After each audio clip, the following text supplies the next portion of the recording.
When we ran the diabetes study at Stanford, tracking over 600 people for a full year, we thought we might find the perfect diet, one that matched someone's genes or insulin levels. But here's what surprised us: the genetic testing didn't predict lost weight. What did matter?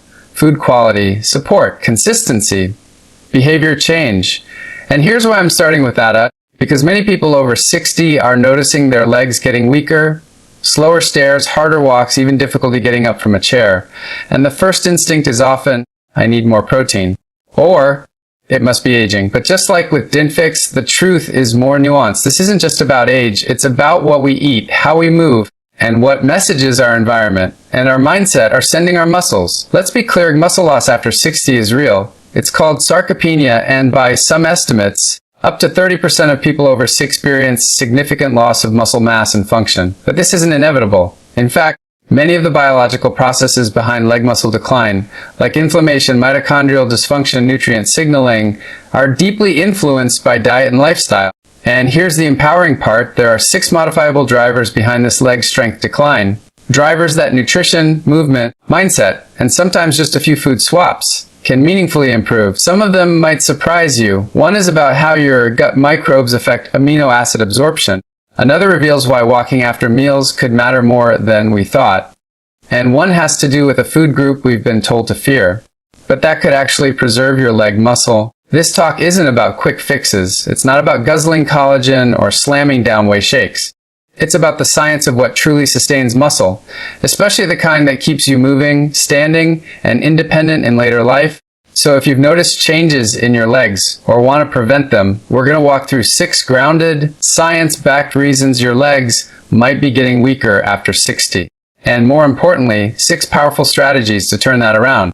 Along the way, I'll share some surprising studies, a few myths to let go of, and 1 or 2 quiet revolutions happening in nutrition science that could help you feel stronger, steadier, and more in control. Because this isn't just about muscle. It's about mobility, dignity, freedom, and staying active for the moments that matter. Let's get it. We often talk about muscle loss after 60 as if it's just a matter of eating more protein.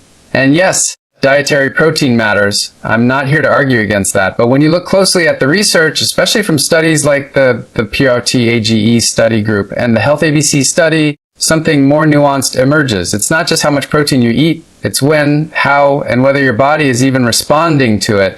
Here's the big idea: after 60, many people experience what's called anabolic resistance. It means your muscles don't respond to protein and resistance training the same way they did at 30 or 40. The muscle building signals from food and exercise become weaker. It's like your body hears the message, but through a muffled speaker. Think of it like this. Imagine your muscle cells are radios and protein is the broadcast signal. When you're younger, the signal is strong and the radios are sharp. They pick it up right away and build muscle accordingly. But as we age, the radios get a little dusty, the dials get harder to tune, and the volume fades. The signal has to be louder or more precisely timed to get through. So what causes this anabolic resistance? Well, it's not just aging. It's also chronic low-grade inflammation, sedentary lifestyle, insulin resistance, and possibly even gut microbiome changes that impair amino acid absorption. That's why in one 2018 study published in the Journal of Physiology, researchers found that older adults needed more protein per meal, not just per day, to trigger the same muscle protein synthesis response. Younger adults could get by with 20 grams. Older adults, closer to 30 to 40 grams per meal, ideally spread across 2 to 3 meals a day. But that's only part of the story. You also need a clear signal from movement, especially resistance training. Even light bodyweight forms. 2. Unlock those amino acids and tell the muscle build here. It's like protein is the bricks and movement is the blueprint. Without both, the construction site stays empty. Here's where it gets interesting. You don't need to eat a steak the size of your head to make this work. In fact, high-quality plant-based proteins like soy, lentils, or quinoa can be effective when eaten in the right context, especially when combined with movement and, ideally, a bit of fermented or whole food diversity to support gut function and amino acid absorption. And here's a behavior level insight spacing your protein. Say 30 grams at breakfast, 30 at lunch, 30 at dinner may do more for your leg strength than slamming 80 grams all at once at night. That even distribution helps overcome the muscles' selective hearing. One simple way to start: add a quality protein source like tofu scramble, Greek yogurt, edamame, or fortified oatmeal to your first meal of the day, and if you can, follow it up with 10 minutes of light walking or resistance bands. It's a small combo with a surprisingly strong signal, because the takeaway here isn't just eat more protein. It's eat smarter, move consistently, and amplify the muscle building message. If this type of insight, grounded in research but focused on real life, speaks to you, hit that subscribe button. It helps the channel reach more people like you, and more importantly, helps us all stay strong, curious, and connected.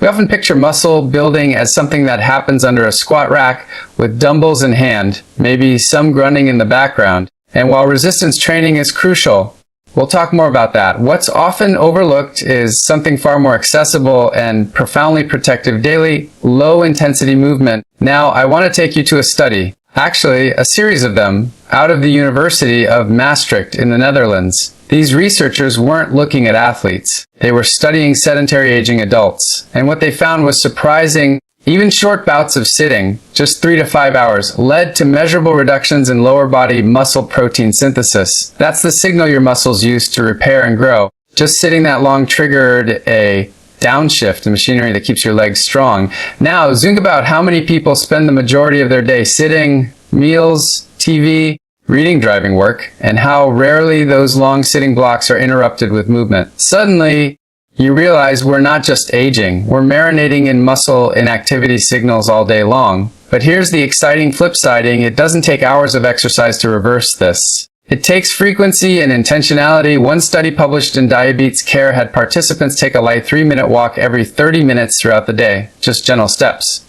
And what happened? Not only did their blood sugar control improve dramatically, their insulin sensitivity increased, and the muscle gene expression patterns shifted in ways that favored maintenance, not loss. And if you're wondering why that matters for your leg's muscle, is a major site for glucose uptake. If your insulin sensitivity improves, your muscle gets better at using fuel, managing energy, and maintaining strength, especially in the quads, glutes, and calves, the very muscles we need for mobility. This changes the conversation. It's not about, should I go to the gym today? It's did I send enough movement signals to my leg muscles throughout the day? You might call it movement snacks. Stand up while on a phone call. Walk around during TV commercials. Light squats while brushing your teeth. These sound silly, but the accumulated effect is very real and incredibly well documented. And here's one more angle to consider, especially from an ethical, sustainable standpoint. The obsession with gyms and machines can alienate a lot of people. Financially, culturally, logistically. But walking, dancing, gardening, even kneeling while preparing food, these are forms of movement that build and preserve strength without asking people to join a gym or buy gear. Let's talk behavior, one of the best ways to start. Stack a habit. Attach movement to something you already do. For example, after every meal, take a 5-minute stroll, even inside the house. Every time you make tea or coffee, do 10 heel raises. When brushing your teeth, march in place for 2 minutes. These signals, small but consistent, tell your legs, and you still need me. And muscles are incredibly responsive to that message even later in life. And let's not forget the mood impact. Movement, especially outside, doesn't just help your legs. It helps your mind, your motivation, and often your meal choices too. There's a beautiful feedback loop there. So no, leg strength doesn't live exclusively in the gym. It lives in your daily rhythm, your choices between the big moments.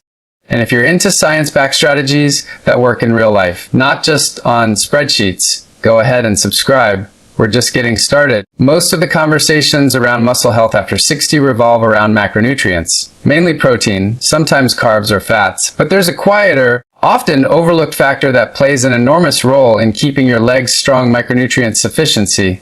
Let me explain with a story from a 2017 study published in the Journal of Nutrition, Health in Aging. Researchers examined over 2,000 older adults and looked at their intake of critical micronutrients, things like vitamin D, magnesium, calcium, potassium, and B vitamins. What they found was striking. Those with low levels of vitamin D and magnesium in particular had significantly lower muscle strength, slower gait speed, and a higher likelihood of falls. And this wasn't just a correlation. We now know from interventional trials, including the large V-Day study in New Zealand, that vitamin D supplementation in deficient individuals can improve muscle function, especially in the lower body. The same is true for magnesium, which helps regulate muscle contraction, energy production, and nerve function. Now let's pause here, because it's easy to say, just take a supplement. But the real takeaway isn't just about pills. It's about patterns. many of the diets people over 60 are told to follow. Low fat, low carb, low calorie, unintentionally crowd out foods rich in the micronutrients that muscles rely on. Think about it, leafy greens, nuts, and legumes. Great sources of magnesium and potassium often get minimized. Mushrooms and fortified cereals, sources of vitamin D, don't show up often enough. Whole grains, which offer B vitamins critical for muscle metabolism, are swapped for ultra-processed, low-carb products. And then we scratch our heads when strength declines. Now here's the part I find fascinating. There's growing evidence that micronutrient synergy matters more than isolated levels.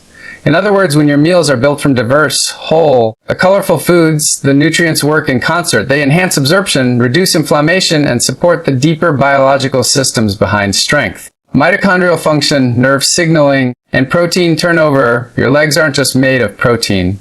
They're powered by NZ neurons, capillaries, and those systems depend on micronutrients. Let's make it concrete. Here's a simple food-based, muscle-friendly upgrade for your plate. Add dark leafy greens like spinach, kale, or collards to one meal a day. Great for magnesium, potassium, and calcium. Snack on nuts and seeds, particularly pumpkin seeds and almonds, rich in magnesium and zinc. Include legumes, lentils, chickpeas, black beans, at least 3 times a week. They pack potassium, iron, and B vitamins. If you can tolerate dairy, Greek yogurt or kefir offers calcium, potassium, and beneficial probiotics. And consider mushrooms or a fortified plant milk to sneak in more vitamin D, especially if sun exposure is limited. Now, is there a time and place for supplements? Yes, especially for vitamin D, since it's hard to get enough through food alone, particularly in older adults with less sun exposure or kidney conversion capacity. But supplements should complement, not replace, a micronutrient-rich food pattern. Here's a simple reflection if you've been focusing mostly on protein shakes, muscle meat, and low-fiber snack foods. What color is missing from your meals? What variety? Muscle strength, especially in your legs, is a full-body operation, and that means honoring the micronutrient orchestra behind the scenes. So next time you're planning a meal, ask, what can I add that nourishes below the surface? That's where strength starts. Let's think about muscle a little differently for a moment. Not just as tissue that lifts groceries or climbs stairs, but as a metabolic bank account. When you're young, you can make frequent deposits, workouts, amino acids, rest, and your muscles respond robustly.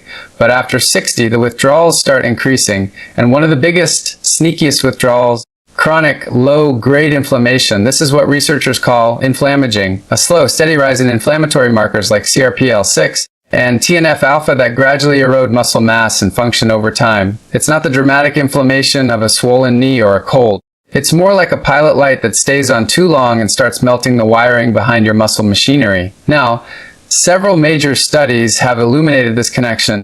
One standout is the INCI study in Italy, which followed older adults for years. They found that higher levels of systemic inflammation were tightly linked to slower walking speed and reduced leg strength and increased risk of disability, and it wasn't explained away by age or comorbidities. The inflammation itself was a direct driver of decline. Here's what's fascinating. This inflammatory burden doesn't just come from infection or disease. It can be triggered by diet quality, visceral fat, sleep disruption, gut microbiota imbalance, and environmental stress. And over time, it sends catabolic, or muscle wasting, signals that make your body less efficient at building and preserving lean mass, especially in the legs. So the question becomes, how do we cool this invisible fire? First, diet is powerful. Anti-inflammatory dietary patterns, like the Mediterranean diet, plant-forward flexitarian plans, or even certain well-constructed vegetarian diets, have shown real potential to reduce inflammatory markers over time, not just through antioxidants, but through fiber, polyphenols, and omega-3 fatty acids. Here's one study I often reference. In 2020, researchers from the Pyridamide trial published a follow-up showing that older adults following a Mediterranean diet rich in olive oil, nuts, legumes, and fish had lower inflammation and better lower limb function over time. And it wasn't a supplement-based intervention, it was food quality. Whole foods thoughtfully prepared, eaten in community. But there's more. Emerging evidence from microbiome research, including twin studies comparing omnivores and vegetarians, suggests that your gut bugs play a big role in regulating inflammation. More fiber, more diversity, more plant-based varietal, better short-chain fatty acid production, which helps reduce inflammatory signaling throughout the body. Want a simple food swap with big anti-inflammatory payoff? Replace ultra-processed meats and snack foods with cooked lentils and legumes, fresh berries, and leafy greeny tablespoon of ground flax or chia seeds, a splash of olive oil over vegetables, or a small handful of walnuts. instead of chips, and here's a behavior tip you might not expecting walking after meals. Light movement post-meal helps regulate blood sugar and reduces postprandial spikes, which are linked to, you guessed it, higher inflammation. A 10-minute walk after lunch can help dial down the inflammatory thermostat just enough to protect muscle tissue over time. And finally, let's talk mindset for a moment. Chronic stress, from social isolation, health anxiety, or even body image issues, can amplify inflammation through cortisol and immune dysregulation. So don't underestimate the anti-inflammatory power of community, purpose, and rest. It's all connected. So if your legs feel weaker, slower, or less steady, ask yourself, is there inflammation I've been ignoring? Not just physically, but behaviorally. And if this kind of food for thought, science you can actually use, is meaningful to you, go ahead and subscribe. This channel is for people who care not just about calories and carbs, but about the bigger picture. If you've been told for decades that fat makes you fat, or fat clogs your arteries, it's completely understandable to feel cautious about adding it back to your plate, especially after 60. But here's the twist: the research is now showing types of fat may actually protect your leg muscles from age-related loss. Let's dig into that. Back in the early 2000s, fat was still being villainized, and low-fat diets were everywhere. But over time, studies like the pyridamide trial in Spain helped shift the conversation. In that landmark study, older adults following a Mediterranean-style diet, rich in extra virgin olive oil and nuts, experienced not just better heart health, but less frailty, more preserved muscle strength, and lower risk of sarcopenia. Why would fat help your legs stay strong? Two big reasons. First, healthy fats, especially monounsaturated and omega-3 fatty acids, are potent anti-inflammatory agents, and as we discussed in Reason H4, chronic inflammation is a major force behind muscle loss. Omega-3s in particular found in flaxseed, walnuts, chia, and fatty fish like salmon can help dial down catabolic signals and upregulate anabolic ones. That is, turn down the muscle breakdown and turn up the muscle building. In fact, a 2015 study in the American Journal of Clinical Nutrition gave older women a daily dose of omega-3s for 6 months. And compared to placebo, they had significantly better improvements in thigh muscle volume and strength when they combined the omega-3s with resistance training. Second, dietary fat improves the absorption of fat-soluble vitamins like A, D, and K, all of which play important roles in muscle function and nerve conduction and bone strength. And bone strength, by the way, is critical for muscle activation and joint stability in the legs. But here's where nuance matters: not all fats are equal. Trans fats, industrial seed oils in ultra-processed foods, and the deep-fried variety you'll find in most fast food chains. Those still raise inflammation and worsen insulin resistance, which can indirectly worsen muscle loss. The type of fat and the context it's eaten in makes all the difference. So what does a muscle-friendly fat pattern actually look like? Try this. Cook with extra virgin olive oil instead of butter or margarine. Add avocado to salads, wraps, or toast for potassium and healthy fats. Snack on a small handful of walnuts or almonds instead of ultra-processed crackers. Include ground flax or chia seeds in oatmeal or smoothies. Both are rich in alpha-linolenic acid, a plant-based omega-3. Enjoy fatty fish like salmon, sardines, or trout 1 to 2 times per week. Or consider an algae-based omega-3 supplement if you're plant-based. And don't forget, the fat adds flavor and satiety. That's not trivial, because when food is satisfying, people are more likely to sustain their eating pattern over time. And sustainability, in the behavioral sense, not just the environmental one, is the cornerstone of muscle maintenance in later life. Let's reframe something here, egg. If you've been trying to get stronger while sticking to dry chicken breast and steamed broccoli, consider that your body and your taste buds might be asking for a little more support, not indulgence, but nourishment. One powerful question to ask: what healthy fat could I add to this meal to make it more supportive for my muscles, my metabolism, and my mood?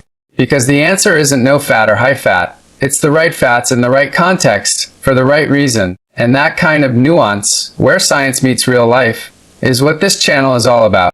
Most people don't connect sleep to leg strength. Maybe we link it to memory, mood, or metabolism, but muscle, that feels like a stretch.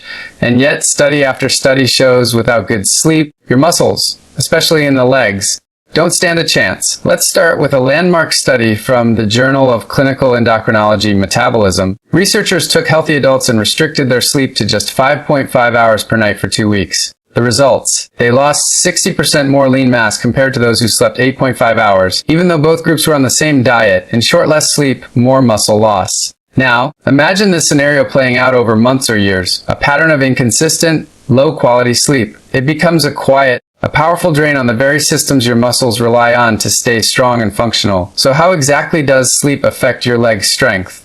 First, sleep is when muscle repair and recovery happen. During deep slow wave sleep, your body releases growth hormone, a key anabolic signal that helps rebuild muscle tissue. If you're shortchanging your deep sleep, you're undercutting this repair process. You're waking up with a balance sheet that didn't get updated overnight. Second, poor sleep increases insulin resistance and elevates cortisol, a catabolic hormone that breaks down muscle tissue. And we know from studies like the Cardiac sleep study that even moderate reductions in sleep duration can trigger metabolic shifts that make building or preserving muscle far more difficult. Third, there's the behavioral loop. Sleep deprivation impacts motivation, energy, and appetite regulation. You're less likely to exercise, more likely to crave ultra-processed foods, and less likely to care about consistency. And let's be honest, no one feels excited about squat stretching after 4 hours of fragmented sleep, but here's where the story turns hopeful. Improving your sleep can measurably improve your muscle function. At any age, a 2019 trial published in Frontiers in Physiology found that older adults who improved sleep quality, not just duration, over a 12-week period saw significant gains in lower body strength and balance, and the improvements were independent of their exercise routine. Sleep alone made a difference, so how do we move the needle here? It's not just about getting 8 hours. It's about sleep quality, timing, and regularity. Here are a few research-backed muscle supportive sleep practices. Keep a consistent bedtime and wake-up time, even on weekends. Limit screens an hour before bed. Blue light delays melatonin release, which affects deep sleep cycles. Avoid heavy meals or alcohol within 2 hours of bed. Both can fragment sleep. Add a magnesium-rich food in your evening meal, like leafy greens or pumpkin seeds, which may help promote deeper rest. If you're sedentary during the day, even a short walk or light stretching in the evening can help prime your sleep system. And here's a gentle but important reflection. If you've been doing all the right things for your diet and exercise, but you're still not feeling strong, consider whether fatigue, not failure, is the real issue. Sleep isn't lazy. It's anabolic. It's a key part of the recipe. Your legs are more than muscle. They're metabolic barometers responding to everything from food to movement to rest and sleep. That's your overnight recovery system. It's where resilience gets rebuilt. So tonight, don't just think of sleep as downtime. Think of it as strength training from the inside out. Let's take a moment to step back. We've just walked through 6 powerful and often overlooked reasons your legs may be getting weaker after 60. And I want to emphasize this. None of them are about giving up. All of them are about tuning in to your biology, your behaviors, and your beliefs about what's possible. So here's a quick recap in plain language. It's not just about protein, it's about sending the right signals. Spread protein across meals, pair it with movement, and remember your muscle needs both the bricks and the blueprint. Daily movement, not just workouts, keeps your legs alive. Gentle, consistent motion throughout the day tells your body, hey, these muscles still matter. Micronutrients are the unsung heroes of muscle strength. Think greens, seeds, beans, and color, not just calories. Chronic inflammation is quietly draining your muscle bank, but a fiber-rich, plant-forward diet, plus light post-meal activity, can help you fight back. Healthy fats aren't the enemy. They're part of your muscle's defense system. Choose olive oil, nuts, seeds, and omega-3s to reduce inflammation and improve recovery. Sleep is where the magic happens. It's your body's nightly chance to repair, restore, and rebuild, especially in the legs. Now this might feel like a lot, and that's okay, because here's the deeper message: muscle decline isn't inevitable. Yes, it's common, but it's also modifiable. Your body is still listening to your meals, your movement, your mindset. Even after 60, it wants to adapt, to grow, to stabilize, to support you. And this isn't just about you, it's about your independence, your joy, your ability to move through the world with confidence and dignity. It's about being strong enough to walk with your grandkids, carry groceries, or dance at a family wedding. Real life strength. So here's one small, meaningful challenge, something you can do this week. Add just one deeply nourishing, leg-loving meal to your week. A meal that includes plant-based protein, healthy fat, fiber, and color, maybe a lentil and spinach stew with olive oil and sweet potatoes, or a tofu stir fry with bok choy, avocado, and brown rice. And after eating it, take a short walk. Let the message reach your muscles. If you do that once, just once, and notice how you feel the next day, you've already started the shift. And if this kind of thoughtful, evidence-based, values-driven health content matters to you, I'd love for you to subscribe. Not because of the algorithm, but because we're building a community A community that cares about science and sanity, about food and ethics, about strength, not just in our legs, but in our choices. Thanks for walking through this with me. Stay strong, stay curious, and I'll see you in the next one.